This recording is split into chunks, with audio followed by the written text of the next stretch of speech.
Isang pinagpalang umaga po sa ating lahat. Welcome po muli sa Daily Manna ng Church of God's Miracles. Once again, ako po yung kapatid nyo kay Cristo, Abby Cañedo po, na minsan pa'y bumabati sa inyo ng pinagpalang umaga. So, kayo po ay always welcome po sa programang ito at alam ko pong ito po ay ginagamit ng ating Panginoon upang palaguin, pagyamanin, yung pakikipagrelasyon po natin sa Kanya at mas lumalim po yung pundasyon ng pananampalatayang nasimulan sa atin ng Panginoon. Kaya po dalangin ko, ito po ay kung napadaan sa inyong feeds, let us make time.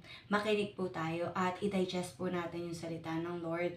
At para po maging sandata, maging kalasag din po natin to sa ating journey, sa pakikipaglaban, sa takbuhin ng buhay na ito. And for us to be able to finish the race the Lord has started in us.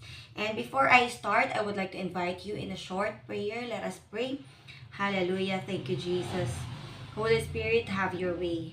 Among banal, salamat po sa umagang ito. Salamat sa panagpalang buhay, panibagong kalakasan ay nagmula sa iyo. Salamat po, Panginoon, nagisnan po muli namin ang araw na ito na may lakas, may sigla na namumula sa iyo. At Panginoon, dalangin ko, patuloy pong asamin ng bawat isa sa amin ang kalakasang espiritual upang sa gayon, Panginoon, sumunod ang lahat ng aspeto.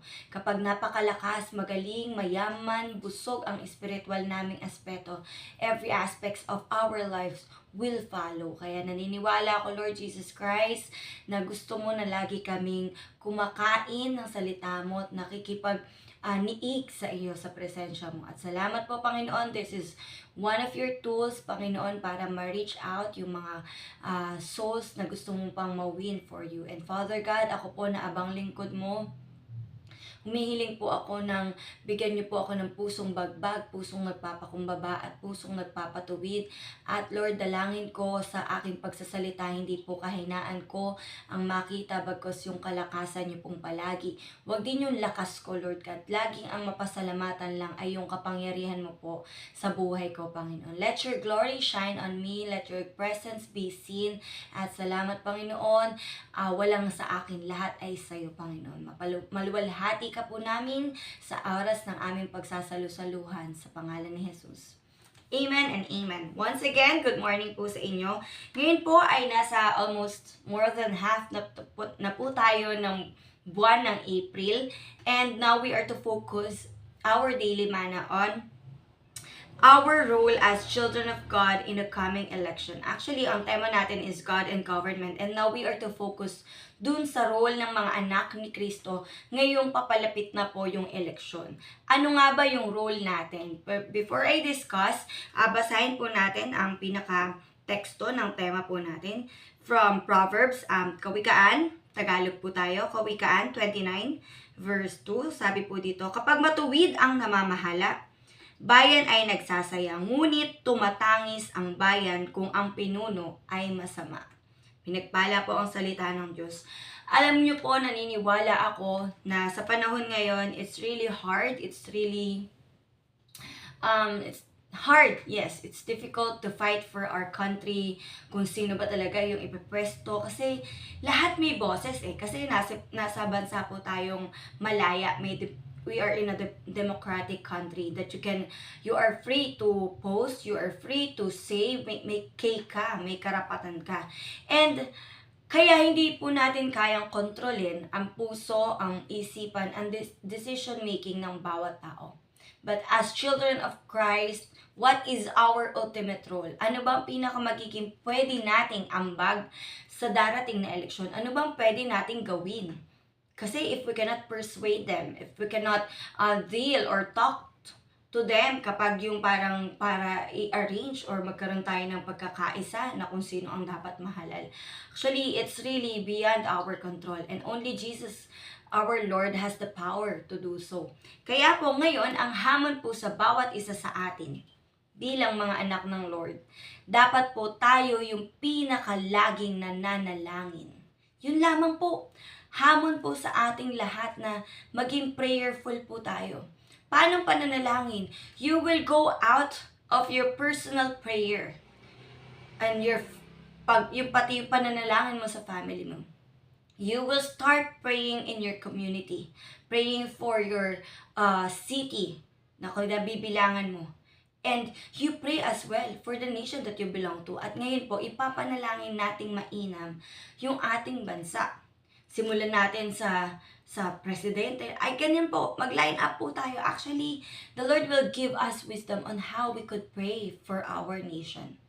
At particularly, this coming election. Kasi, yung mga mahahalal, sila po na naman yung gagawa at magpapa-implement ng mga kung ano man pong batas sa bansang Pilipinas. And yung sinasabi ko po sa inyong pananalangin, iyan po ay pinakamainam na ginagawa ng bawat anak ng Diyos. Nananampalataya po ba't naniniwala po ba kayo sa akin na iyon po yung pinakamainam na nating kayang gawin at maiambag sa bansang Pilipinas? Yes, prayer. Hindi mo siya pwedeng menosin. Napakahalaga at napakalaking bagay ang nagagawa ng panalangin. And what are the things that we should include in our prayer item? I have listed down three characters or three Bible characters na naman po ang ating pag-uusapan. And mahamon po tayo na pwede nating i-include ito sa ating panalangin. Yung kung sino yung dapat mga nakapalibot dun sa mga mahahalal na nasa gobyerno po natin. So, ito po. Sabi dito, I have listed here are what to pray. Pray that our governance may have, number 1, a spiritual advisor. Alam ko po lahat tayo ay familiar kay Joseph the Dreamer. That later on, siya po yung talagang naging advisor or kanang kamay po ni Potiphar. At naniniwala po ako, ni Paraon. At naniniwala po ako na gusto po ng Panginoon na, kasi ganito po yan eh. Mahirap po tayo talaga. It's really beyond our control. Hindi natin, kahit gusto nating ang nakaposisyon ay yung may takot sa Lord or nakakakilala sa Lord. It's impossible. Pero, if he will be surrounded or if there will be that particular person na nakadikit, close enough, or meron maidudulot, ay magkaroon po, panalangin po natin na magkaroon po siya sa paligid niya ng isang spiritual advisor or many. As much as mas madami, mas mainam po, di ba po? Kasi why? Kapag po meron siyang spiritual advisor, katulad po ng ginawa ni Joseph, he was able to interpret the dream of Pharaoh. At sabi nga po doon, naagapan yung famine. 7 years of famine. Kasi po, di ba, according to the dream, meron 7 years of abundance and 7 years of famine afterwards. And it was prevented. Naagapan, hindi lang nag-ubos-ubos biyaya in the years of abundance. Because there is that spiritual advisor na may connection sa Ama na nangungusap. Amen? Kasi kung hindi siya makikinig, or if he will not have that intimate relationship to the Father, at least there is that particular person na mag-o-open up nito sa kanya. Amen? And alam niyo po, naligtas ang bansang Ehipto. Kaya hindi sila nagutom. Diba po? And sabi dito, in Genesis 41:38, nakakatuwa po kasi itong transition, napaka-blessed po ng transition ng buhay ni Joseph. And he was acknowledged by Pharaoh. Sabi po dito, sinabi nila, bakit pa tayo hahanap ng iba? Samantalang nasa kanya ang Espiritu ng Diyos. Kaya sinabi ng Paraon kay Jose, ang Diyos ay nagpakita sa iyo ng lahat ng ito, kaya't wala nang hihigit pa sa inyo sa karunungan at pangunawa. Pharaoh was able to acknowledge Joseph. And yun po yung isa sa ipapanalangin natin. Ma-acknowledge kung sino man ng mahahalal ang kakayanan or ang pagkilala dun sa mga nakakarinig, nakakaalam, nakaka-receive na message from the Lord, para po magkaroon tayo ng maayos na governance. Amen? Kasi matagal na po tayong nagmimiti na may mapapwesto, na may takot sa Lord. Ang i-desire na lang po natin, merong representative na nakapaligid sa Kanya, nakapalibot sa Kanya, na pwedeng daluyan ng wisdom ng Lord at makikinig po doon yung nahalal, yung nakaluklok sa darating na eleksyon, yung mahahalal. So, ayun po. So, parang inaagapan na po natin. Second, let us pray na meron pong nakapalibot sa kanya na merong malakas ang loob, receiver of God's instruction, an eye-opener. And sino to? Katulad po ni Elijah. Alam niyo po si Elijah, nung hinarap niya si Haring Ahab in English, it's a rebuke. Sabi po sa 1 Kings 17:1, sabi, si Elias ay isang propetang taga-Tisbe sa Gilead. Sinabi niya kay Ahab, saksi si Yahweh, ang buhay na Diyos ng Israel, na aking pinaglilingkuran, hindi uulan ni hindi magkakahamog sa mga darating na taon hanggat hindi ko sinasabi. It seems like it's an offending statement. Nakaka-offend to na parang sino ka para magsalita. Pero alam niyo po, dapat mayroon pong nakapaligid dun sa mga nakaupo na malakas ang loob na magsaysay, magsabi ng gustong or gagawin ng Panginoon in a particular place, in a particular nation. Kasi kapag wala yung maglalakas loob, kapag ang Lord kasi po ay, kasi yung kay Joseph, ito po ay, kay Joseph, it's a good news. It's a preparation. Yun yung sinabi niya. Pero, dito, sa pangalawa po, ay rebuke or, ano tawag dito, it's para siyang curse or parusa sa certain place na yun. Kasi po, nagkasala yung lugar na pinaghaharian ni Ahab. At kasi po, kinikilala nila ay hindi Diyos na buhay. Si Baal po. Kaya po, pag ang bansa ang kinikilala ay hindi ang Diyos na buhay, malabo pong makareceive ng pagpapala. Kaya dapat po, mayroong tatayo na maglalakas loob para magsabi dun sa namiminuno. Para po, magkaroon po ng pagkakataon na humingi ng tawad. Ganun naman po ang Lord eh. Sabi nga po, kahit na nakalaan na, nakadesisyon na ng Panginoon na parusahan, pero if we come back, if we return to God, humble ourselves and pray, He will hear our prayers. At ganun po, kasi kapag may nagsabi na at nagpakumbaba po yung nation, at alam niyo po, dun sa mga namiminunong magkakaroon ng humble heart, alam niyo po, igagrant ng Lord yung blessing, yung restoration, yung revival doon sa kanyang bansang pinamiminunuan or sa lugar na na siya ay namiminuno.